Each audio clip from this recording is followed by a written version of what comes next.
자, 강의 시작하겠습니다. 2021년 시험 대비 GS 연기 박원철 노무사 노동법 강의 시작합니다. 자, 오늘은 첫 번째 강의이기 때문에요. OT를 진행하고 그 다음에 진도를 진행할 겁니다. 원래는 이 코로나 아니었으면은 처음 이제 학원 옮기고 제가 여러분들 모습 보면서 어떤 꿈을 가지고 공부를 하시는지 그리고 목표는 어떤지 이런 얘기들도 좀 하면서 강의 진행했으면 참 좋았을 텐데 오늘과 같이 이렇게 아무도 안 계신 데서 혼자서 강의하고 있습니다. 저도 솔직히 좀 재미가 없고요. 여러분들도 인강으로 보게 되면 아무래도 좀 매력이 좀 떨어지죠. 농담도 좀 듣기가 힘드실 거고, 그 다음에 나는 이해가 안 되는데 강사는 막 진행해버리고 이런 것들이 있죠. 그래도 인강에 장점이 있다라고 한다면은 여러분들의 스케줄에 맞춰가지고 스톱했다가 또 수강도 하셨다가, 그리고 오늘 원래라면 학원을 결석해야 될 걸 이때는 인강으로 들으시면은 결석 없이 또 진행할 수도 있죠. 자, 그런 점에서 또 장점도 있다고 생각합니다. 저는 개인적으로 이제 여러분과 소통하지 못하는 게 제일 아쉽지만은 그래도 여러분들이 계신다라는 생각을 하고 최대한 좀 열심히 진행해 보도록 하겠습니다. 못다한 소통은 아무래도 이제 카카오톡이라든지 아니면 여러분들의 그 클래스룸을 좀 제가 만들 거예요. 그런 사이버로 통해 가지고 소통하는 걸로 그렇게 진행하겠습니다. 자, 일단 오늘 OT 내용을 좀 보시면요. 제가 특강할 때, 입문 특강할 때 조금 말씀드린 부분들이 있어요. 겹치긴 하지만은 그래도 여러분들이 중요한 내용이니까 한 번 더 듣는다라고 생각하시면 좋겠고, 여러분들이 듣기만 하지 말고 내재화 시켜가지고 여러분들의 목표로 삼아주시면 좋겠다. 그래서 약간 겹치는 부분이 있지만 미리 양해를 구합니다. 그리고 입문 강의 아직 안 들으셨다라고 하시는 분들은 이왕이면 들으시는 게 좋아요. 체계가 어떻고 전체 맥락이 어떻다라고 보고 들어오시는 거하고, 그냥 처음부터 여기서 처음 들어서 개념을 익히는 거하고 이런 것들을 봤을 때 이해도는 입문 강의 듣고 오시는 게 좀 더 빠르고 각오도 훨씬 더 많이 다질 수가 있습니다. 자, 그럼 OT 내용 한번 가보면요. 일단 영순환의 목표라고 제가 써놨습니다. 자, 지금 우리는 뭘 하기 위해서 이 강의를 듣고 있는가? 이걸 봐야 되겠죠. 자, 우리는요, 노무사 시험이라고 하는 것을 합격하기 위해서 이 자리에 와 있습니다. 그래서 노무사 시험이 어떤 것인지를 알아야 되겠죠. 우리의 최종 목표는 노무사 시험 제도에 합격을 하는 건데, 그럼 시험 제도가 뭐냐 이걸 봐야 되겠죠. 시험은 학자를 양성하는 과정인가 아니면 전문가를 양성하는 과정인가 이걸 봐야 되겠죠. 자, 학자라 함은 교수 만드는 과정이다 보시면 돼요. 석사, 박사, 그 다음 교수 만드는 과정. 그 다음에 전문가는 노무사, 변호사처럼 현실 문제를 해결하는 사람이에요. 자, 봤을 때 차이가 좀 있다면요. 저도 대학원 다니면서 석사 과정을 지금 밟고 있고 논문을 지금 쓰고 있기 때문에 이 학자들이 하는 관점을 조금이나마 얘기할 수 있을 것 같아요. 학자들은요, 바뀌는 사회에 맞는 제도를 만들어가는 그런 해석을 또 하고 미래에 어떻게 제도를 바꿔야 될지 이런 것들을 연구해요. 그러다 보니까 대법원 판례가 좋다 나쁘다 이런 얘기도 하시지만은 그것보다는 앞으로 있을 사회에 우리나라의 법들이 어떻게 바꿔가야 될까 이런 것들이 연구 과제예요. 그리고 현재 우리가 시행하고 있는 법들이 우리나라 현실에 지금 잘 맞느냐, 그렇다면 제도 개선은 어떻게 해야 될까 이런 얘기들을 하는 게 학자들이라고 한다면요, 우리 전문가들은요, 이미 현실에 벌어져 있는 것을 옳다 그르다 판단을 내려야 돼요. 미래에는 맞겠지가 아니라 지금 당장 이 제도가 맞다 틀렸다, 제도에 맞춰 가지고 어떻게 해야 이게 법으로서 위반이다 아니다 이런 얘기를 할 수 있어야 돼요. 약간 현실의 무게를 두고 있다면 여기는 미래에 약간 관점을 두고 있다 이렇게 생각하시면 이해가 좀 쉬우실 것 같아요. 자, 그래서 우리는 전문가 양성 과정이다 라고 합니다. 그러면 전문가를 양성하기 위해서는요, 시험이 어떻게 나오느냐, 이것도 제가 여러 번 말씀드린 적이 있는데, 예전 학자 양성 과정하고 시험 문제가 비슷했을 때는요, 요거는 2010년 이전입니다. 2010년 이전에는 주로 보면 주관식 시험이 논술형이었어요. 자, 지금도 논술이긴 한데 지금보다 더 어떤 쪽에 가까웠냐면 현학적이다라고 얘기할 수 있겠습니다. 이 제도가 비교법적으로 타당하냐, 또는 이 제도에 뭔가 모순점이나 불안한 요소는 무엇이냐 이런 것들을 물어보는, 그래서 제도에 대해 설명할 수 있는 것들을 많이 요구했다. 근데 지금 2010년 이후로는요, 전문가로 양성을 해야 된다. 아무리 학설적으로 옳은 얘기 하면 뭐합니까? 현실에 나왔을 때는 당장 닥치는 문제에 대해서는 현재 법에 맞춰서 현재 판단에 맞춰 가지고 결론을 내릴 수 있어야 되는데 그런 결론을 내릴 수가 없더라. 그러면 이 자격증은 의미가 없겠죠. 그래서 2010년 이후로는 교수님들이 제도 개선을 약간 했다라고 보시면 돼요. 그러면서 법전도 주어지고 실제 사례 문제가 나오고 사례 문제에 대한 해결을 요구하기 시작합니다. 그래서 완전 분위기가 바뀌었다 이렇게 보시면 되겠어요. 그래서 전문가는 현실의 문제를 해결해야 되는 사람이다. 자, 근데 이 해결이라고 하는 게 뭐냐라는 거죠. 지금 제가 말씀드린 게 이거예요. 문제 출제 요령이 그래서 사례형으로 나오기 시작했고 문제 해결에 포인트를 두기 시작했다. 근데 문제 해결을 할 때 어떻게 해결하느냐? 힘으로 해결하는 게 아니죠. 저쪽에 있는 사람이 5명이니까 우리 10명 쳐들어가서 때려서 만들자 이런 게 아니라 법을 통해 가지고 이 법의 해석을 통해서 결론을 내리자라는 거예요. 법률 전문가인 거죠. 노동법만큼은 법적인 지식을 통해서 법적인 해결을 하겠다. 그래서 법에 대한 지식 그리고 법을 통한 해결 이 두 가지를 요구한다는 거죠. 약간 학자는 지식에 대한 것에 초점이 있다라고 한다면 우리는요 법적 해결까지도 가야 된다라고 하는 거죠. 자, 그래서 이 능력을 평가하겠다라고 노무사 시험이 바뀌었다 이렇게 말씀드릴 수 있겠고요. 그럼 이 바뀐 노무사 시험에 맞춰 가지고 우리도 공부를 해야 되겠죠. 그래서 우리는 두 가지를 다 가져가야 됩니다. 법적 지식을 채워야 되고요. 그리고 그 다음 법적 해결 능력을 키워야 된다. 그래야만 우리 시험에 합격할 수 있는 능력을 갖췄다라고 평가할 수 있다는 거죠. 과거와 같이 현학적인 문제, 과거와 같이 비교법적으로 독일은 어떻고 우리나라는 어떻고 이런 얘기를 해봤자 시험에 합격할 수가 없다는 거예요. 자, 그러면 다음 법적 해결 능력을 향상하려면 어떻게 해야 될까? 궁극적으로 문제를 법을 통해서 해결을 하려면 자, 여기 지식이 풍부해야 된다. 같은 얘기 같은데요 할 수 있겠지만요. 지식이 풍부해야 돼야 그래야 결론을 내릴 수가 있겠죠. 근데 그 지식이요 이해만 가지고는 불가능하다. 왜? 이해를 잘 했다는 얘기는요 책을 펼쳐주면은 책 쭉 읽고 난 다음에 아 읽어보니까 이 말이구나 하고 설명하는 거 요거는 쉽죠. 그런데 전문가 이게 전문가인가요? 여러분들이 어떤 이제 법률 전문가에게 조력을 요구할 필요가 있었어요. 그래서 뭐 노무사를 만났대 보죠. 노무사를 찾아갔는데 여러분의 상황을 쭉 얘기합니다. 그러니까 한참 듣더니만 책을 꺼내가지고 책을 한 3시간 동안 읽어요. 읽고 난 다음에 아, 이 문제는 이렇게 해결해야 됩니다 라고 얘기합니다. 그래서 여러분들이 다른 상황을 다시 물어봤어요. 네, 다른 상황을 물어봤더니만 그 전문가가 또 얘기 듣고 잠깐만요 한 다음에 책을 또 읽고 난 다음에 그 다음에 생각한 다음에 답을 주더라. 책을 읽으면은 답을 줄 수 있는 정도의 이해는 되어 있지만은 이게 머릿속에 없다는 얘기죠. 그렇게 했을 때 여러분들 신뢰할 수 있겠습니까? 현실 문제를 해결할 수 있을까요? 아니란 거죠. 그럼 어떤 사람이 되느냐? 이해만으로 끝날 게 아니라 바로 어떤 상황이라도 그 해당되는 지식을 떠올릴 수 있도록 암기가 되어 있어야 된다. 그래서 여러분들 나중에 노무사 합격하시고 자문사 가시면 그 회사에서 막 돌발 질문 던져요. 궁금했던 거 막 다 물어본단 말이죠. 퇴직금 계산은 어떻게 하죠? 아 맞다, 요번에 근로자들이 병가를 썼는데 이거 연차휴가 어떻게 해야 됩니까? 아, 요번에 근로자 중에 누굴 뽑았는데 이 사람이 뭐 신체 검사에서 떨어졌네요. 이 사람 안 뽑아도 될까요? 이렇게 막 돌발 질문을 막 던져요.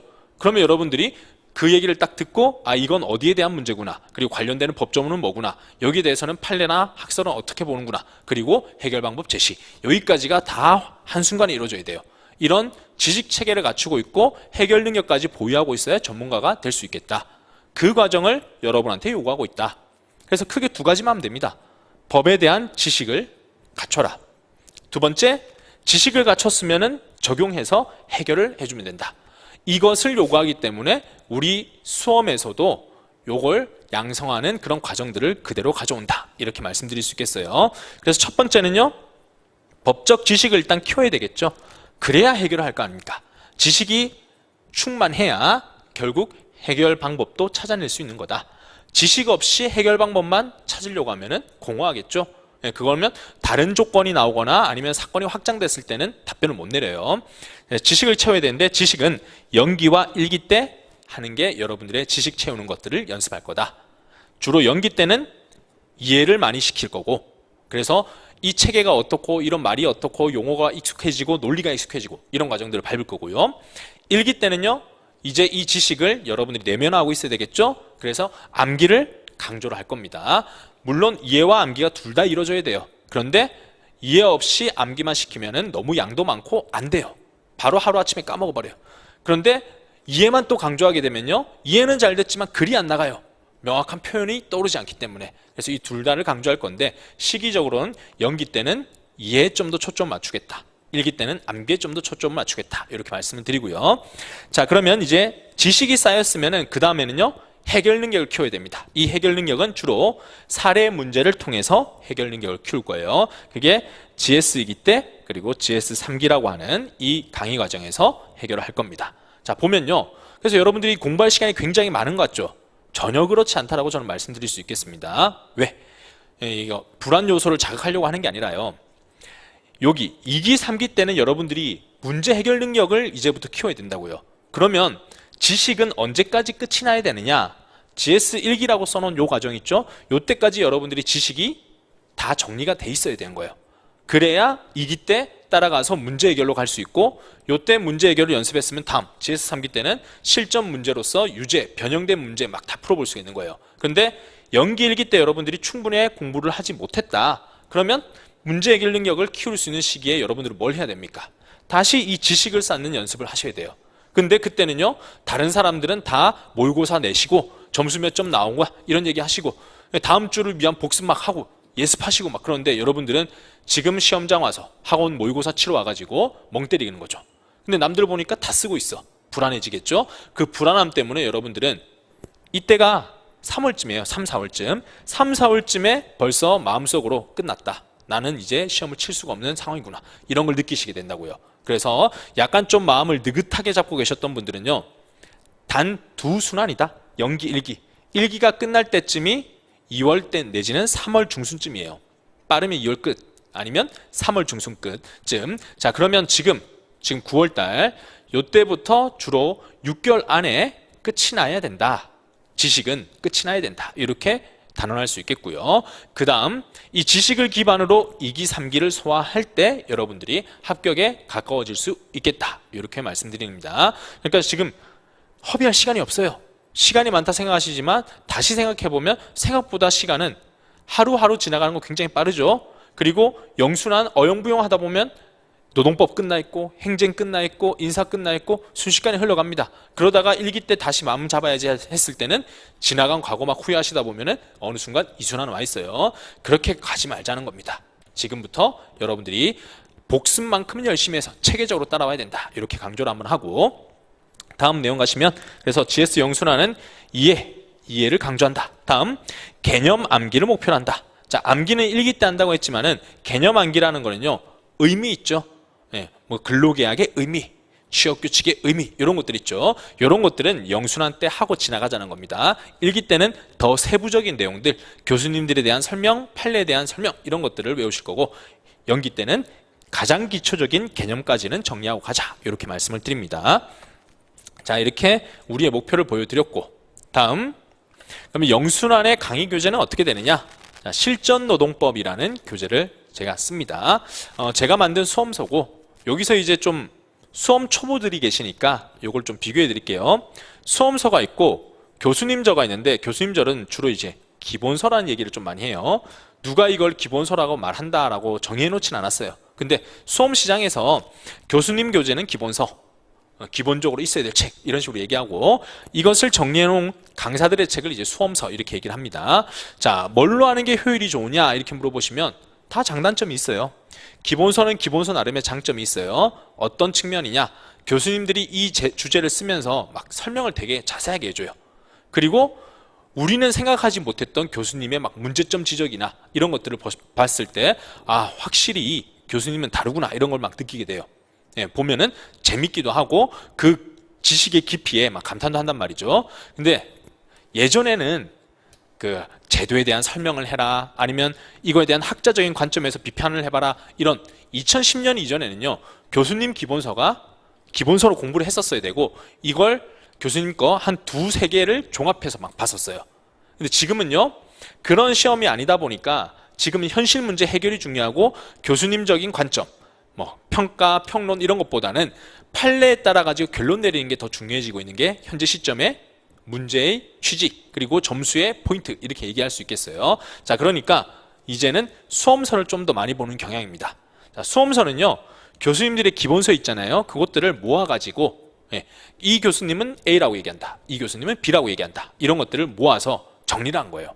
정리하는데 굉장히 방대한 양으로 정리하면 수험을 하시는데 지치겠죠. 그래서 한두 줄로 정리하는 거예요.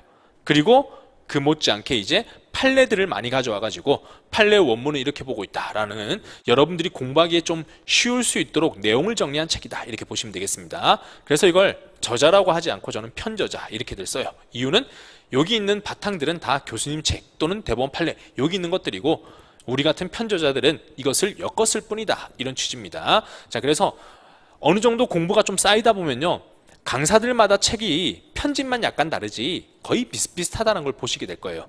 그래서 어떤 걸 택하셔도 여러분들이 불안해하실 필요가 없다. 이 책에 없는데 다른 책에 있다. 그런 것들은 거의 없다라고 보시면 돼요. 물론 강사들마다 중요도를 따로 선별해가지고 저 같은 경우에는 시험에 나올 수 있는 주제들만 실었어요. 특히 2차. 근데 다른 강사님 책에서는요, 1차에서도 중요하고 아니면 사회보장법 이런 거에서 다룰 것들도 넣어놓는 경우가 있습니다. 그런 것들은 이제 교수님 기본서를 요약만 했기 때문에 그렇고, 저는 거기서 한 번 더 우리 수험에 필요한 그런 주제만 좀 더 선별을 했습니다. 자, 그래서 2021년 개정판으로 하고, 그 헌책방 같은 데 가시면 작년도 책이 있죠. 2020년 책, 이런 걸 봐도 되겠느냐 이렇게 물어보시는 분들이 있는데 보셔도 돼요. 보셔도 되는데 단점이 뭐냐면은 개정판이 나오면은 반영되는 내용들이 있어요. 새로운 판례. 자, 새로운 판례가 불과 몇 개라 하더라도 이런 것들이 2021년에 들어왔고요. 그 다음에 문체, 교재 내용 중에 좀 복잡하다라고 하는 것들을 제가 조금 바꿨어요. 그래서 교재의 본문 정리 이렇게 표현을 좀 쓰고, 다음 또 내용이 들어간 게 뭐냐면은 분량을 줄였어요. 원래는 제가 판례 요약도 있고 판례에 대한 원문도 있고 욕심을 내서 이렇게 두 개를 다 실었거든요. 자, 그러다 보니까 페이지가 700대 후반까지 갔었어요.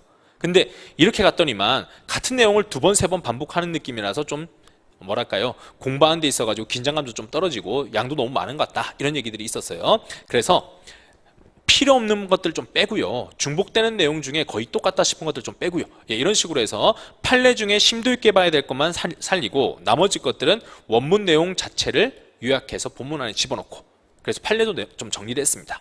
판례 정리를 하고 나니까 페이지가 무려 700대 후반에서 지금은 500대 후반으로 갔어요. 거의 200페이지 가까이 줄었죠. 자, 이러다 보니까 강의할 때 페이지 수가 너무 많이 뒤틀려 버렸어요.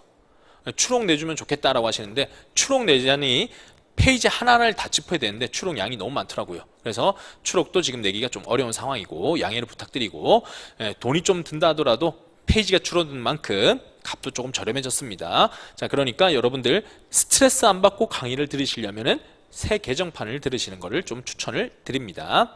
자, 다음 교재의 구성을 가보면요, 교재의 구성의 주제 선정은 말씀드렸어요. 시험에 꼭 나올 것들만 좀 선별했다.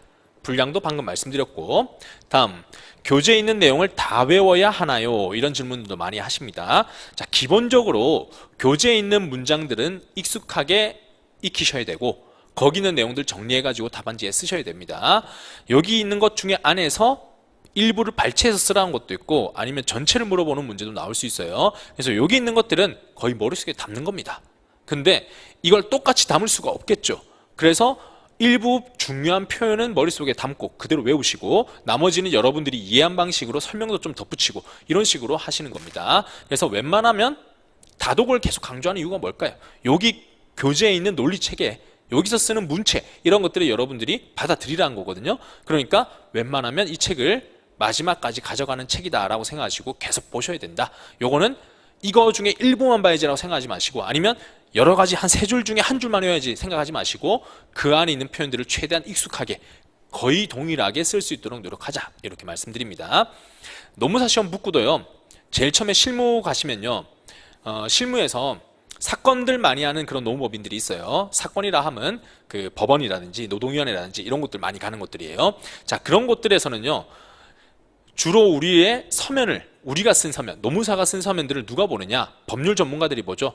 판사님들이 보시기도 하고 또는요, 노동위원회 가면 노동위원회 내에서는 교수님들이라든지 아니면 노동 전문가들이 보기도 해요. 자, 그러면 우리의 문체가 우리 일상적인 구어체로 나왔을 때는요, 되게 수준 이하다 이렇게 평가를 받아요.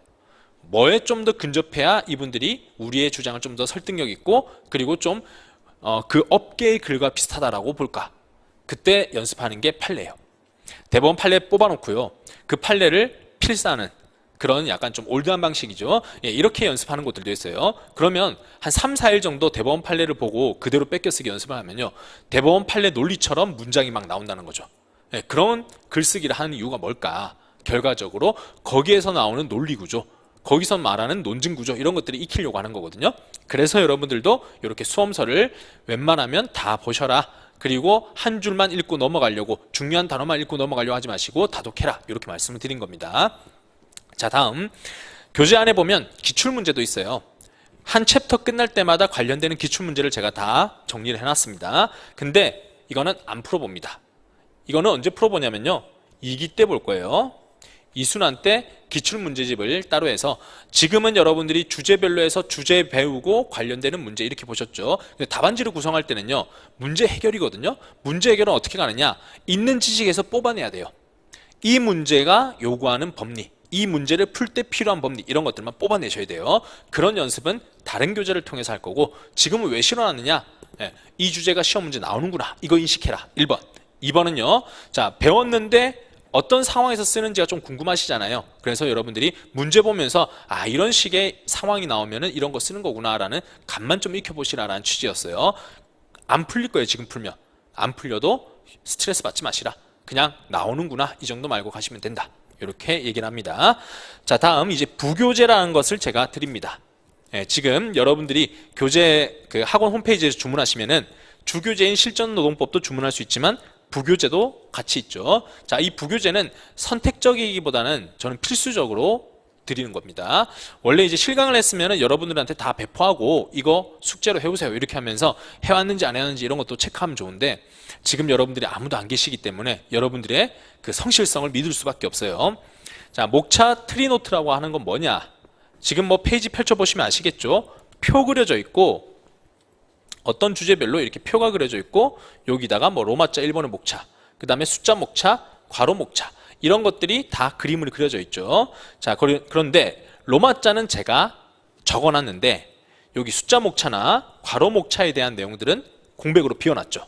이거를 여러분들이 채워라 라는 취지로서 만든 게 목차 트리노트예요. 자, 그러면 왜 이걸 해야 될까? 주로 이제 초보자들이 이런 실수를 많이 하는데, 교재를 읽다 보면요, 이 문체가 너무 어려워요. 그래서 우리가 일상적으로 쓰는 단어도 아니고 읽어보다 보면은 무슨 말인지 잘 모르겠고 하다 보니까 이 세부적인 내용에 막 집착하게 돼요. 그것도 읽는데도 다 읽고 난 다음에도 되게 찝찝합니다. 이 말이 이게 이 뜻이 맞나? 이런 생각 하시면서 보게 돼요. 자, 그렇게 책을 읽고 나면요, 나중에 남는 게 뭐가 있느냐 물어보면 남는 게 없다라는 얘기들을 해요. 법학은 참 휘발성이 강하다 이런 얘기도 하거든요. 세세한 내용을 너무 열심히 읽고 나면요, 그 다음에 남는 게 없더라. 자, 그래서 초심자들이 공부하는 데 있어 가지고 굉장히 어려움을 겪는 게 법학입니다. 근데 법학을 읽는 데 있어 가지고 좀 좋은 방법이 뭐냐면요, 나무에서 숲을 봐라 이런 얘기 들어보셨습니까? 나무가 세세한 내용이라고 한다면요, 숲은 전체 맥락이에요. 법학은 논리학이고, 논리는 어느 정도 체계와 구조를 띠고 있습니다. 그리고 우리 뇌도요, 생각보다 되게 체계적이고 논리적인 뇌래예요. 그래서 위치를 찍어주면서 익혔을 때 더 오래 기억이 남는다고 합니다. 그러니까 이 위치라고 하는 게 여러분들도 아마 공부해 보셨을 때요, 뭐 고등학교 때나 중학교 때 어떤 부분에 대해서 책을 읽으실 때, 어떤 교재를 볼 때 이 주제는 한 중간쯤에 있어, 이 주제는 한 끝쯤에 있어, 이렇게 위치를 알고 있고 그 위치에서 페이지의 어디쯤에 있더라 이렇게 하면서 공부해 보신 적 있죠. 우리 뇌가 이렇게 위치를 좋아한다는 거예요. 뭔가 내용 정리를 할 때는 그냥 공백에 있는 상태에서 글이 흘러간다 해서 머릿속에 남는 게 아니고, 종이로서 그리고 위치를 확인할 수 있는 거에서 거기서 이제 찍어가면서 보면 훨씬 더 기억이 오래 간다는 거죠. 그래서 요즘 전자책이 종이책보다 못한 이유 이런 것들에 대한 이야기를 할 때 뇌과학자들이 이런 얘기들을 하더라고요. 전자책 같은 경우에는 페이지라는 게 없죠. 위치라는 게 없죠. 그렇기 때문에 전자책을 그냥 특히나 PDF 파일처럼 위로 스크롤해서 보는 책들, 그런 것들은 페이지, 위치 이런 것들을 모르는 상태에서 그냥 보니까 읽는다 하더라도 휘발성이 굉장히 강하대요. 그런데 종이책 같은 경우에는 내가 종이 질감을 느끼면서, 그리고 몇 페이지 어느쯤에 있고 위치는 또 어느 부분에 있고 이런 것들을 확인하면서 보기 때문에 훨씬 더 머릿속에 오래 남다고 합니다. 자, 이게 뇌과학자들의 설명인 만큼 우리도 똑같이, 공부도 똑같이 적용할 수 있다는 겁니다. 공부도 목차라고 하는 것이 논리 구조고 이것이 결국 위치를 지정하는 거기 때문에 이걸 보면서 따라오시면은 지금 봤던 이 단어들, 휘발성 있게 날아가는 단어들이 조금 더 오래 지속될 겁니다. 그리고 이 주제가 뭘 얘기하고자 하는 거구나라는 것들을 한 번 더 정리할 수가 있어요. 그래서 목차도 이꼴 내용이에요. 법학은 목차 이꼴 내용이에요. 목차만 잘 세워도 그 안에 한두 줄로 요약만 해도 답안지는 구성이 될 수 있거든요. 근데 이걸 혼자 읽어라 라고 하면 3번, 4번 읽어도 이 큰 틀을 보기가 굉장히 힘들더라. 저 또한 수험생 때 마찬가지였어요. 여러분들처럼 세세한 내용이 너무 어렵기 때문에 이 내용이 무슨 말인지 알기가 이거 소화하기가 버거웠는데 어떻게 전체를 봅니까? 근데 전체를 보라라고 할 때 그때는 그걸 보지만 시간 지나고 나면 또 세세한 내용 보다가 그냥 지나가 버리는 거예요. 그것을 강제적으로 한번 해보자는 거예요. 이런 자료가 있으면은 여러분들이 쭉 글을 읽고 난 다음에 그 다음에 목차 트리노트를 펼쳐가지고 여기에 목차가 어땠더라, 전체 맥락은 어떻게 흘러가더라, 그리고 이 안에 내용들은 어떤 게 있더라 라고 내용 정리를 할 수만 있다면 그러면 여러분들은 훨씬 더 오랫동안 암기가 지속될 거고 체계가 이런 흐름이었구나, 이런 내용이었구나 하는 것들을 파악하기가 훨씬 쉬울 거다라고 말씀드리겠습니다. 자, 그래서 부교조 활용 방법은 일단 오늘 강의 끝나고 나면요 여러분들이 복습을 합니다. 복습은 교재를 읽는 겁니다. 교재를 1, 2회독을 합니다. 하고 난 다음에 키워드, 자, 2가지로 구성되는데 목차와 키워드를 쓰라고 제가 해놨거든요. 목차는 1, 2회독 하고 난 다음에 작성을 해보세요. 그러면 안 써질 거예요. 당연히 1, 2회독 그냥 쑥 하고 넘어갔는데 책 덮고 난 다음에 빈칸에 목차 써보세요 하면 안 써집니다. 근데 왜 쓰라고 하느냐, 이렇게 고민하고 힘들다라고 느낄 때 그때 내가 작동을 한대요. 편하고 쉽다라고 한다면은 뇌는 이 공부에 대한 호기심, 어려움 이런 것들을 못 느끼게 되면 기억 속에 빠지지 않는다고 합니다. 그래서 여러분들이 고민하는 시간, 읽고 고민해보고 다시 뱉어내는 연습, 여기까지 하시면은 기억이 훨씬 오래 갈 거다. 두 번째는요, 자, 이렇게 해서 목차를 구성했으면요 이제 제가 맨 끝부분에는 키워드를 쓰라 이렇게 돼 있거든요. 키워드는요 어떤 단어를 써도 돼요. 제가 목차 트리노트에 어떻게 작성한다라고 예시를 좀 써놨잖아요. 그걸 보고 하시면 되는데 키워드는요 한 단어를 써도 돼요. 그냥 여러분들이 볼 때 마음에 드는 단어, 근데 이 단어를 떠올리면 이 문장이 떠올 것 같은 단어, 그걸 그냥 찾으시면 됩니다. 그래서 의미적으로 핵심 단어를 꼭 찾을 필요는 없고 그냥 여러분들이 봤을 때 이 단어가 나는 마음에 든다라고 하는 것들을 찾으시면 돼요. 그래서 읽고 키워드를 찾는 것도 고민을 해봐야 되잖아요. 그걸 해보라고 하는 겁니다. 읽어라 일단, 그 다음에 키워드를 찾기 위해서 여러분들이 고민하는 시간, 그런 다음에 이 중에는 이 문장이 핵심 또는 이 문장이 내가 마음에 들어 라고 하시면 그걸 찾아내는 것만 해도 여러분들은 훨씬 더 입체적으로 공부를 했다 이렇게 말씀드릴 수 있겠어요. 자, 그래서 목표는 거시적인 형태를 가져가자. 미시적인 세세한 내용이 아니라 이제 고개를 들고 거시적으로 어떻게 우리가 내용을 보고 있더라 이걸 확인하는, 체계를 정리하는 그런 것들을 연습해 보자 라고 하는 겁니다. 시간 걸립니다. 시간 걸리기 때문에 오늘 복습하고 복습에 최선의 에너지를 쏟아부어라.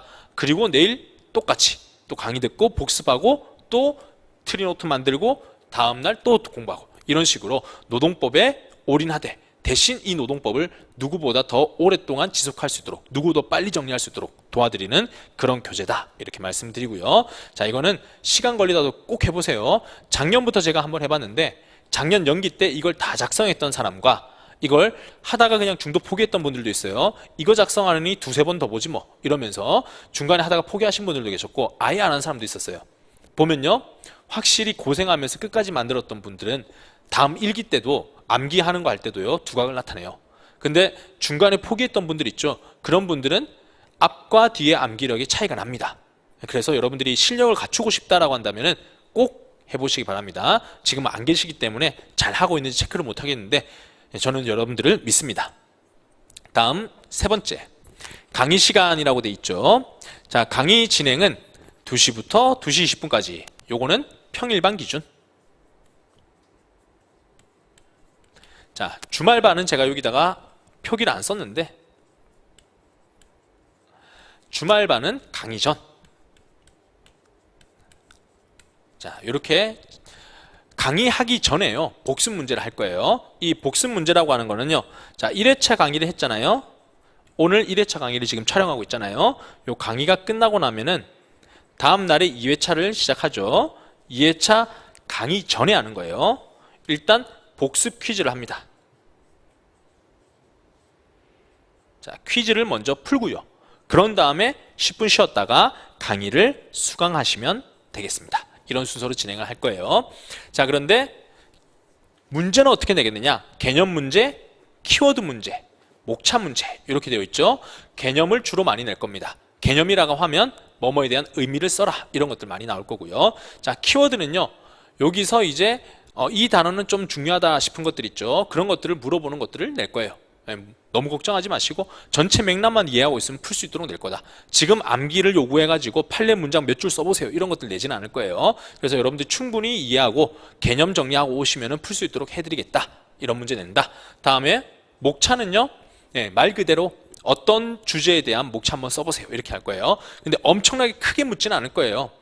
목차만 해도 뭐 한 페이지 되는 그런 내용도 있거든요. 그런 거 말고요. 약간 좀 좁혀가지고 이거와 관련된 쟁점에서 목차 한번 써보세요. 이렇게 나올 겁니다. 그럼 여러분들이 이걸 잘 풀려면 어떻게 공부해야 되는지 느낌 오시죠? 그래서 제 연기의 목표하고 일치돼가지고 복습 퀴즈를 내겠다. 이렇게 말씀을 드리고요. 자, 강의는 평일 기준으로 이렇게 진행을 한다. 주말 같은 경우에는 9시부터 6시까지 이렇게 진행하는 거고요. 다음, 인강 업로드 시간에 따라서 변경 가능하지만 순서는 유지한다 라고 돼 있죠. 이건 무슨 얘기냐면요. 원래라면 매번 2시 또는 아침 9시 이렇게 강의를 시작하니까 여러분들한테 고정된 복습 퀴즈를 풀 시간을 드릴 수가 있어요. 근데 지금은 인강이 몇 시에 업로드 되는지 알 수가 없어요. 학원도 어떤 날은 빨리 업로드가 될 수도 있겠지만 어떤 날은 좀 늦게 업로드가 될 수도 있을 것 같아요. 그래서 요거는 고정된 시간에 하세요라고는 말씀 못 드리겠고, 여러분들은 이날 강의가 오픈될 때, 강의 오픈되면 일단 복습 문제 다운 하셔가지고 먼저 문제를 풀어라. 그런 다음에 제출하고 난 다음에 강의를 수강해라. 이렇게 말씀드립니다. 패턴은 유지하자라는 겁니다. 자, 그리고 진도에 따라 모의고사 실시라고 되어 있는 건 강의 계획서 말씀입니다. 강의 계획서에 보면 맨 마지막 주는 모의고사를 실시할 수도 있다라고 되어 있는데, 이건 진도에 따라 좀 달라질 수 있을 것 같아요. 그래도 모의고사 치자라는 의견이 많으면은 한 번쯤은 이제 전범위 한번 쳐볼 수도 있고, 근데 여러분들이 아직은 좀 무리인 것 같습니다 라고 하시면 그때는 강의 진도를 더 충실하게 나갈 수도 있습니다. 이건 변동 가능하다 이렇게 말씀드리고요. 자, 다음 학습 방법 말씀드립니다. 자, 학습 방법은 예습보단 복습이에요. 지금 보면은 빨리 합격하고 싶고 뭔가 남들보다 빨리 시작해야 될 것 같아서 예습을 굉장히 강요하시는 분들이 있어요. 강조하시는 분들이. 근데 이 특징이 뭐냐면요, 예습을 하려면은 예습조차도 강의가 있어야 돼요. 여러분들이 이 개념도 모르시고 여기에 대해서 이해도가 낮기 때문에 예습했을 때 효과가 높으냐? 굉장히 낮아요. 그냥 글만 보는 듯한 느낌 받아요. 그래서 예습을 하라고 하시는 강사님들도 이렇게 얘기할 거예요. 무슨 말인지 몰라도 그냥 넘기면서 보세요. 이렇게 얘기할 거예요. 단 글씨라도 좀 익숙하면 낫겠지라는 그런 취지인 거죠. 근데 이 예습은 효율이 떨어진다, 시간 낭비다 이렇게 말씀을 드리고, 복습이 낫다라는 겁니다. 물론 여러분들 중에 지금 제 강의를 듣는 게 유예생 이상이다, 혼자서 난 책을 읽을 수 있어 하시는 분들은 이 예외입니다. 여기서 예습하셔도 돼요. 근데 그렇지 않고 초시생이다, 아직까지 이 노동법을 혼자 읽어본 적이 없다 라고 하시는 분들은 복습으로 가시는 게 맞습니다. 다음, 책을 볼 때는요 반복해서 읽어야 됩니다. 그날 여러 번 봐야 됩니다. 보시면 전체 문장 속독이라고 되어 있죠. 요거는 무슨 문장이 있는지를 그냥 지나가면서 본다라는 취지예요. 그냥 달리면서 경치 구경한다라는 생각으로 읽으시면 돼요. 그러니까 목차 보고 글 그냥 쭉쭉 읽고 넘어가는 겁니다. 모르는 문장 나와도 그냥 넘어갑니다. 지금 이거는 우리가 위치를 찾는 작업이고, 그 위치에 대해서 편안하게 이런 내용이 있었구나라는 익숙하게 만드는 과정을 하기 위한 그런 회독입니다. 속독으로 1회독을 합니다. 다음은요, 목차 중심으로 정독을 합니다. 본문 보지 말고 목차만 읽으세요. 이 목차 있었구나, 이거 있었구나, 이거 있었구나, 이렇게 하고 넘어가고, 이거를 찬찬히 목차 위주로 봅니다. 다음은요, 이제 세부 내용을 정독합니다. 그러면 목차까지 끝까지 한번 봤으니까 다시 처음으로 돌아와서 목차 보고 세부 내용 읽어보고, 목차 보고 세부 내용 읽어보고, 이렇게 하면은, 그러면 이제 여러분들이 위치가 좀 더 선명해 보이실 거고, 요 안에 있는 의미가 뭔지가 좀 더 쉽게 다가올 겁니다. 자, 그 다음 다시 한번 전체 문장 속독을 합니다. 자, 이렇게 해서 영순환에는 수치상으로는 4회독 정도는 한다라고 생각하시면 좋겠습니다. 우리가 나가는 페이지가 굉장히 작거든요. 실전노동법 기준 하루에 한 26페이지 정도 왔다 갔다 할 거예요. 26페이지 정도면요, 솔직히 빨리 보려고 하면요 1시간 안에도 끝나요. 근데 여러분들이 진짜 정독을 해서 찬찬히 읽어보겠다, 한 문장 한 글씨 하나하나 다 읽어보겠다라고 하면은 제 생각에는 3, 4시간이면 다 본다고 생각해요. 근데 그렇게 하면은 정독하다 보면 단점은 뭐냐? 뒤를 까먹죠. 앞을 읽고 나가지만 뒤를 까먹어요. 근데 앞과 뒤를 다 연계하면서 볼 수 있어야 되기 때문에 제가 속독도 요구하고 목차도 보는 걸 요구하고 다시 정독했다가 속독했다가 이렇게 해서 그 내용이 유기적으로 쫙 한번 머릿속에 들어올 수 있도록 그렇게 가자는 겁니다. 그리고 여러분들의 속도에 따라 어떤 분들은 글 읽는 속도가 굉장히 빨라가서 빨리 볼 수도 있는 분들이 있고 어떤 분들은 제가 말했던 정독이 3, 4시간 가지고도 부족하다 하시는 분들도 있을 수 있어요. 자, 이거는 평소에 여러분들의 독서 습관 그리고 독서할 때 생각을 많이 하고 보느냐 이런 것들 또 집중력이 어떠냐 이런 것들에 따라 달라지니까 그거는 처음부터 너무 욕심내면 안 됩니다. 남들은 1시간 만에 다 보던데 나 왜 이렇게 느리지? 그래서 읽어봤자 속도를 내봤자 이분은 이해도 못하고 넘어갈 수도 있어요. 본인에게 맞는 속도, 시간에 맞춰서 가라.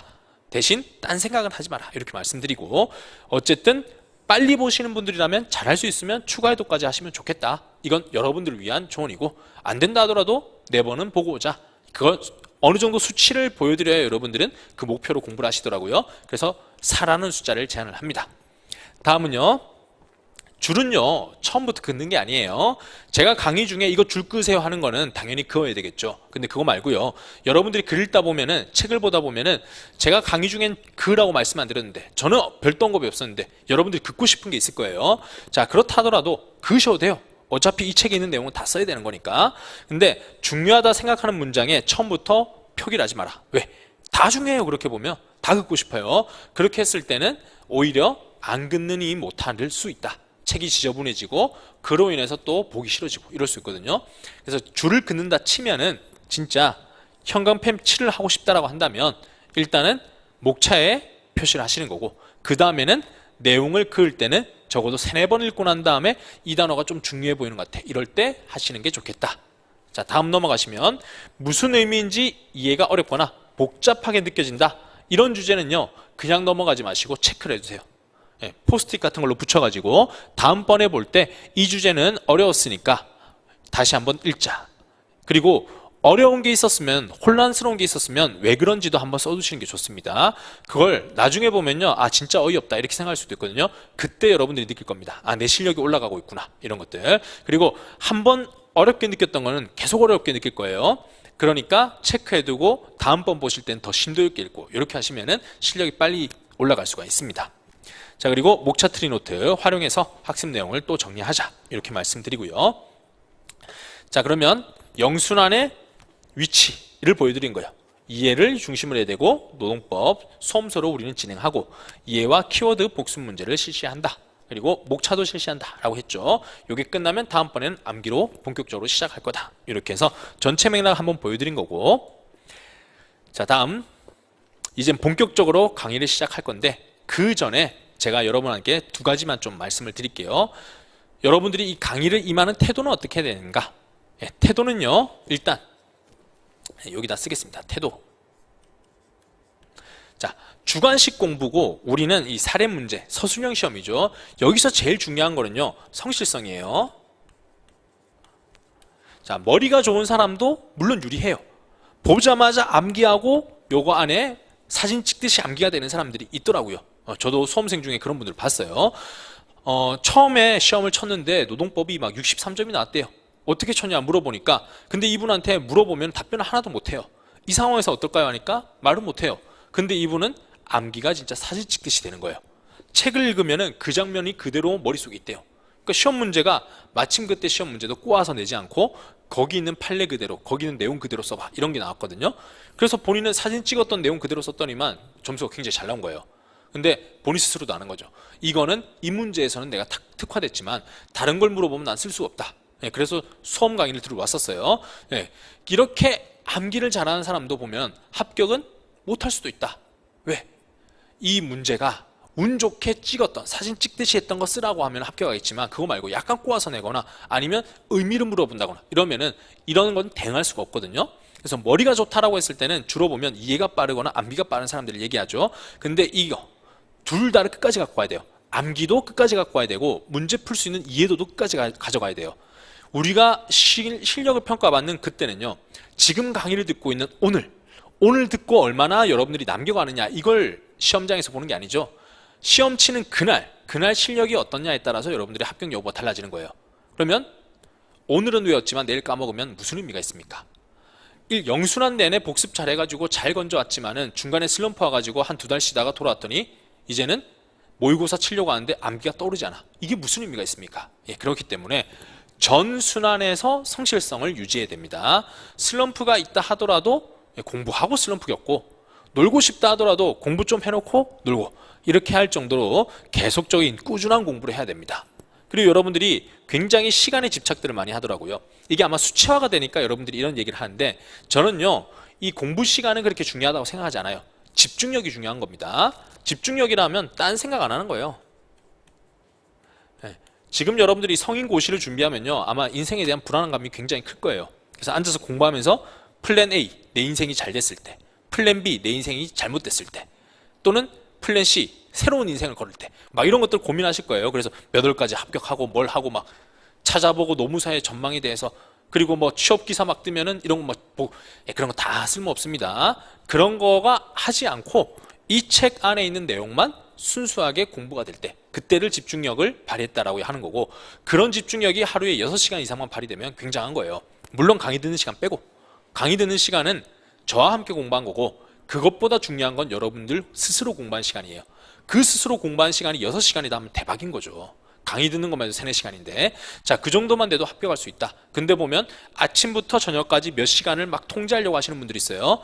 어느 정도의 체계는 중요해요. 어느 정도의 고정은 중요해요. 하지만 그 고정에 너무 얽매일 필요는 없다. 중요한 거는 새벽 6시 이상 밤 12시 취침, 이게 아니라 집중을 몇 시간 했는가, 그리고 집중을 할 수 있는 체력도 중요하다. 체력이 중간에 꺾여가지고 뭐 아파가지고 몸살이 온다거나 이러면 안 되잖아요. 그래서 너무 무리하는 것도 좋지 않다, 이렇게 얘기하는 거예요.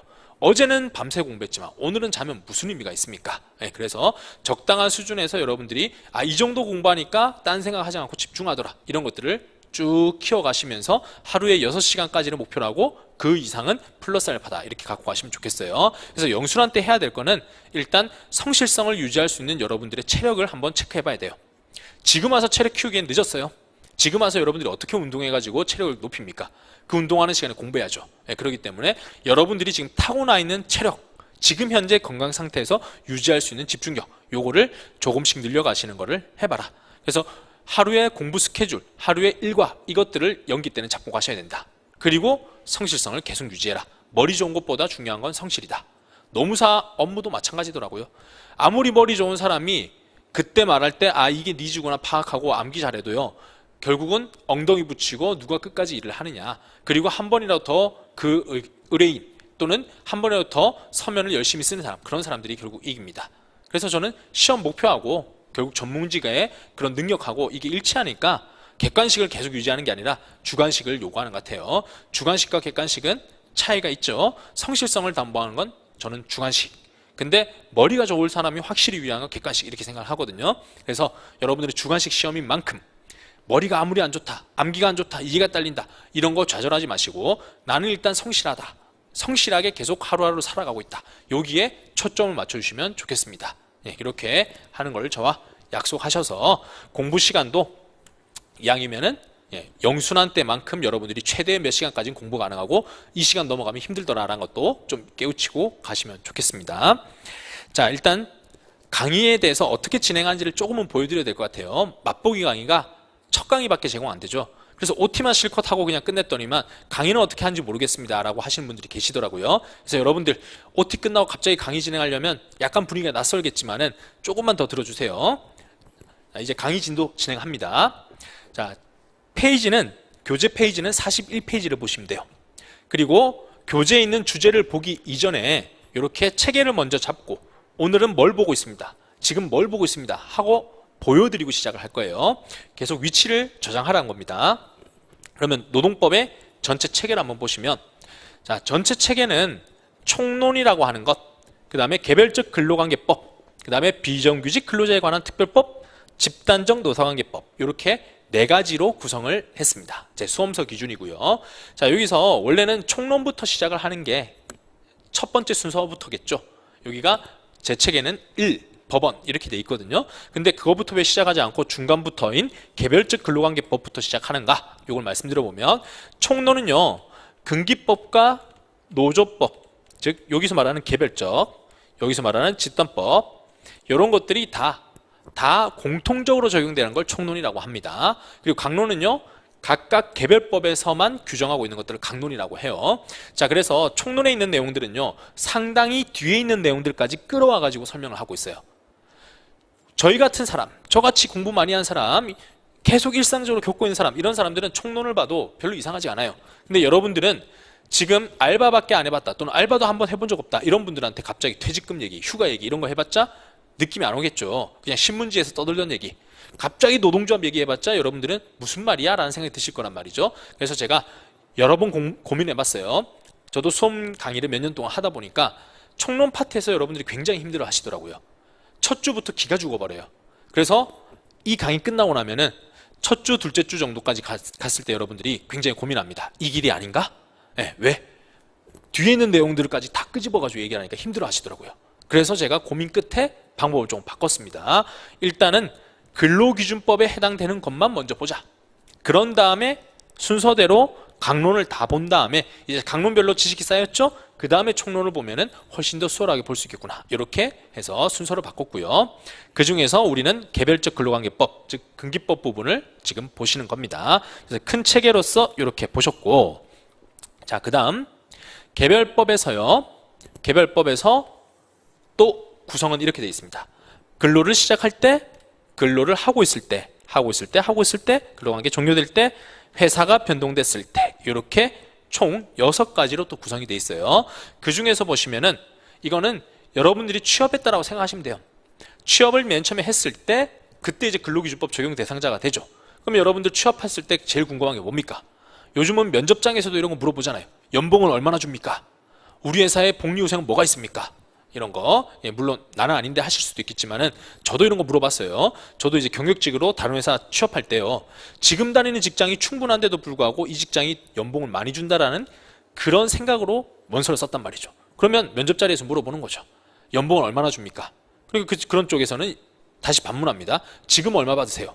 그럼 저는 지금 얼마 받으니까 이것보다는 최소 얼마는 뛸 거라고 생각하고 면접 보러 왔습니다. 그럼 처음부터 조건이 안 맞으면 그냥 안 되겠죠. 자, 이런 걸 근로 시작할 때 저의 근로 조건을 설정을 해줘야 되겠죠. 그래야 일을 시작하겠죠. 근데 이 근로 조건은 뭘로 구성되어 있느냐라고 했을 때 세부적으로 이제 들어가 보면 근로를 시작할 때 근로 조건 설정은 지금 근로기준법에선 계약, 취업규칙, 그리고 근로기준법에 의한 근로조건 설정, 이렇게 3가지로 구성되어 있습니다. 그 중에서 우리는 제일 처음 파트인 근로계약부터 볼 거라고 하는 겁니다. 자, 그래서 근로조건 설정, 근로계약, 취업규칙, 근로기준법, 그 중에 근로계약 안에 있는 내용들은 또 뭘로 구성되어 있느냐, 이렇게 들어가 보면 근로계약 안에는 첫 번째는 근로계약이라고 하는 것에 당사자들의 권리와 의무가 어떻게 되는가, 이게 나와 있고요. 두 번째는요, 근로계약 안에는 근로자의 취업 청구권이 있는가, 이게 나와 있고요. 세 번째는 근로계약이라고 하는 것이 있으면 그 효력은 어떻게 되느냐. 네 번째는 근로계약이라고 하는 것의 근로계약서의 작성과 교부에 대한 것이 나와 있습니다. 자, 이렇게 4가지로 나눠져 있고, 그 중에 우리는 첫 번째 근로계약이라고 하는 것의 그 내용, 권리와 의무라고 하는 내용들을 먼저 살펴보겠다는 겁니다. 자, 이렇게 위치까지 저장하셨죠? 그러면 첫 번째 내용 본격적으로 시작해 봅니다. 자, 첫 번째 내용인 근로계약 당사자의 권리 의무에서는요, 자, 여러분들의 이해를 좀 더 돕기 위해 가지고 사례를 먼저 제시했습니다. 첫 번째 질문, 근로계약은 어떤 내용을 포함하는 것일까? 라고 되어 있습니다. 자, 여러분 백지 상태에서 한번 생각을 해보세요. 근로계약이라고 하는 게 뭘까? 근로계약이란 거, 여러분들은 근로계약하면 일하는 거, 그리고 돈 받는 거, 이렇게 생각을 하시죠. 과연 이걸 우리가 근로계약이라고 하는 걸까? 그러면 근로계약 안에는 일하고 돈 받는 거, 이거밖에 없는 걸까? 딴 건 없는 걸까? 이런 것들이 물음표가 될 수 있겠죠. 제가 일하러 가서 직장에 갔어요. 직장에 갔는데 보니까 그 직장이 너무 지저분해. 그리고 청소도 너무 오랫동안 안 했어. 일하다 보니까 제가 병에 걸려 죽을 것 같아요. 예, 그럴 때 제가 일하러 간 다음에 근로계약 내용 중에 저는 오늘 일하고 임금 받으면 땡이지만은 요 환경 너무 더러우니까 치워주세요. 또는 여기서 일하다가 내가 다쳤으니까, 질병을 옮았으니까 여기에 대해서 손해배상해 주세요. 이런 것들을 요구할 수 있겠는가라는 겁니다. 자, 그래서 근로계약의 내용, 그리고 그 안에 있는 다른 것들은 어떤 것들이 구성되어 있는지를 좀 이따 살펴볼 겁니다. 다음 두 번째, 회사에서 퇴사하려고 하는데요. 동종업계로는 3년간 이직을 금지하고 있답니다. 자, 이랬을 때 특약 때문에 동종업계 이직은 불가능한 것일까요? 라고 되어 있습니다. 현실적으로도 많이 들어보셨죠? 어떤 회사에 여러분들이 취업했더니만 계약서에 보니 이렇게 되어 있어요.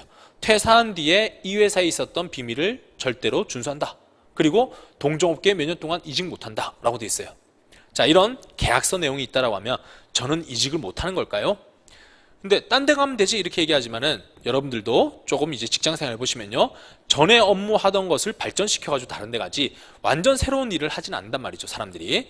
그래야 원래 있던 일이 있어야 스킬이 있고 그 스킬 가지고 취업을 하는 게 용이한 거지, 완전 새로운 일을 하면은 그러면 직장 구하기도 굉장히 쉽지 않습니다.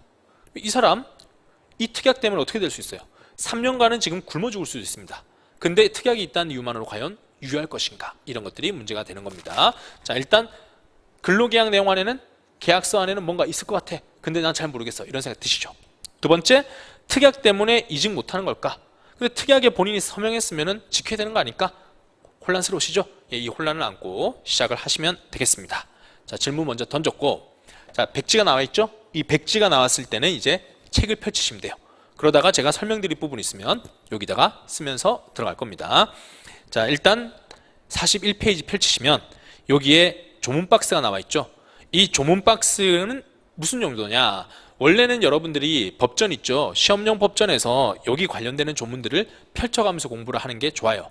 그런데 그렇게 하자니 시간이 너무 오래 걸리고요, 관련되는 조문들을 다 떠올릴 수가 없어요. 그래서 제가 여러분들의 편의를 위해서 근로기준법 관련되는 조문 표시해놨고, 민법, 다른 법에서도 쓰이는 조문들을 표시해놨습니다. 그러면 여러분들은 이거 관련돼서는 이런 조문들이 있구나, 특히 우리 법전 안에 있는 것들은 순서를 봐두셔야 됩니다. 몇 조 어디 있는 거, 이런 것들 받으셔야 되겠고, 그 외에 있는 법들, 우리 법전 안에 안 주어져 있는 법들, 이런 것들은요, 이름과 그 내용을 대략적으로 알아두시면 답안지 구성할 때 남들보다 더 차별화된 더 많은 답안지를 쓸 수가 있습니다. 자, 일단 박스, 조문 박스 안에 근로기준법 제2조 1항 4호를 보도록 합니다. 읽어보면, 근로계약이란 근로자가 사용자에게 근로 제공하고 사용자는 이에 대해 임금 지급하는 것을 목적으로 체결된 계약이라 한다 라고 되어 있죠. 자, 보면 근로자는 사용자한테 근로를 제공합니다. 그 다음 사용자는 여기에 대해서 뭘 제공합니까? 사용자는 여기에 대해서 임금을 지급한다. 이렇게만 나와 있어요, 근로계약은.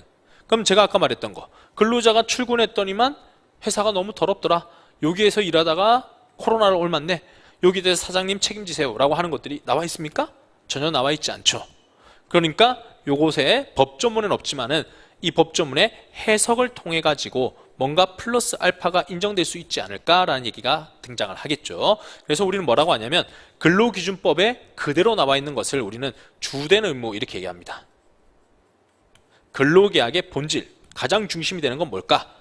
중심이 되는 건 주된 거다. 근로자는 근로하는 거, 사용자는 임금 주는 거, 이게 주된 거고, 이거 말고 이런 근로계약이 잘 이행되기 위해서는 반드시 따라와야 될 게 있죠. 그런 것들이 바로 부수적 의무다라고 합니다. 이거는 민법에 따른 신의성실 원칙에 따라서 이 계약이 제대로 이행되려면 이런 것들도 부가적으로 수반된다, 이렇게 얘기를 합니다. 자, 이 내용들을 체크해 보죠. 일단 다른 조문들, 지금 조문 박스 안에 두 번째, 근로자의 부수적 의무 가로 경업금지라고 돼 있죠. 근데 2조 신의성실만 한번 보시죠. 권리 행사와 의무의 이행은 신의에 조차 성실히 이행해야 되고요, 이항 권리는 남용하지 못한다 라고 돼 있죠. 자, 여기에 따라서 권리 또는 의무 이런 것들은 신의칙이라는 것에 따라 가지고 해석상 다른 것들까지 추가될 수 있다, 이렇게만 감을 잡아주시면 됩니다. 밑에 이제 로마자 1번 의 가볼게요. 자, 이거는 외워야 될 조문입니다. 외워야 될 문장입니다. 근로계약은 근로자가 사용자에게 근로 제공하고 사용자는 이에 대해 임금 지급한 것을 목적으로 체결된 계약이다 라고 돼 있죠. 자, 법조문 그대로니까 다행이구나, 이거는 법조문만 잘 뺏기면 된다, 이렇게 와닿으시죠? 네, 꼭 외울 필요 없는 거예요. 조문 위치만 외우면 되는 거예요. 자, 그러면 근로계약의 이제 설명을 조금 보겠습니다. 근로계약은 옆으로 가시면, 개별 근로자 사용자는 대등한 계약 당사자로서 민법에 적용하에 자유롭게 계약을 체결하고 그 내용을 결정하며 또한 계약 관계를 해지할 수도 있다. 자, 여기서 핵심 단어는 자유로운 계약 체결이에요. 서로 알아서 자유롭게 해라, 이거예요. 그런데 자, 밑에서 두 번째 줄 근로기준법은 민법에 대한 특별법으로서 근로자를 보호하고 근로계약의 성립, 내용, 종류에 관해서 종합적으로 규율하도록 하고 있다라고 돼 있죠. 자, 그래서 근로기준법에서 근로계약에서 이런 것들은 하지마라는 것들이 나와 있다라고 돼 있고 이 내용들은 뒤로 가서 더 구체화될 겁니다. 자, 두 번째 줄 이후부터는 너무 열심히 읽지 않으셔도 된다. 다음 장 넘어갑니다. 42페이지 가시면 로마자 2번에 이제 주된 의무가 나왔죠. 주된 의무는 목차 먼저 볼게요. 1. 근로자는 뭐라고요? 근로제공. 밑으로 쭉 내려오세요. 숫자 목차 2 보이시죠? 사용자는 뭐 하라고요? 임금 지급 의무 보이시죠? 자, 이 두 가지에 대해서 이제 설명합니다. 자, 여기서 다시 올라와서 근로자의 근로제공 의무에 어떻게 근로를 제공해야 될까? 이거예요. 어떻게 근로를 해야 될까? 자, 근로라고 하는 거는 누가 보더라도 사장님이 이 사람 데려올 때는 일 잘하겠다 해서 데려왔겠죠. 그리고요, 이 일이라고 하는 것은 누가 지시 내려야 될까요? 근로자가 하고 싶은 일을 해야 될까요? 아니면 사장님이 지시하는 일을 해야 될까요? 당연히 채용됐을 때는 너 이거 해 라고 하는 사장님의 지시를 받아서 일하겠다라는 것을 동의하고 들어왔겠죠. 그래서 방가로 2번 지휘감독에 따른 근로제공이라고 하는 게 등장하는 거예요. 그럼 말 안 들었는데 1번 일신전속. 요거는 뭐냐? 이 사람하고 계약 체결한 거지 다른 사람 데려오면 안 되겠죠. 제가 여러분하고 계약서를 썼다. 그러면요, 여러분들이 오기를 바라는 거지 여러분들이 다른 친구를 대신 보냈다. 이런 것들은 근로계약의 성실 근로가 아니게 되는 겁니다. 그래서 일신전속은 그 사람이 와야 된다. 제3자가 와서는 안 된다. 이런 내용이고요. 다음 두 번째 지휘감독은요, 자, 말이 길어요. 요것도 다 외울 필요가 없는 문장이라서 제가 핵심 부분만 읽어볼게요. 세 번째 줄 갑니다. 따라서부터 되어 있는 거 있죠. 끝부분에 요거부터 읽습니다. 근로자는 근로의 내용, 장소, 수행 방법 등에 관해서 사용자의 구체적인 지휘 명령에 따라 근로를 제공하여야 된다. 자, 사용자가 어디로 출근하세요? 어떤 업무 하세요? 라고 하는 겁니다. 그래서 근로라는 건 당연 전제가 뭐다? 사용자의 지휘 감독 아래 있는 거다. 이렇게 얘기를 하고요. 다음 단락 갑니다. 사업장은 근로자의 근로 제공을 통해 원활히 사업을 수행하기 때문에 조직체로서 규율, 질서를 설정하고 유지한다. 근로자는 이러한 사업장의 합리적 질서와 사용자의 지휘 명령에 따라 근로를 제공해야 된다라고 돼 있죠. 지휘 명령 따라야 된다라고 얘기한 거고, 만약 합리적인 지휘 명령인데도 안 따르면요, 그러면 나중에 벌칙 같은 것들을 받는 겁니다. 직장에서 침해로서 징계 또는 계약의 해지 이런 것들 되는 거예요. 자, 다음 밑으로 내려가시고 3번 근로시간 내 노무 제공.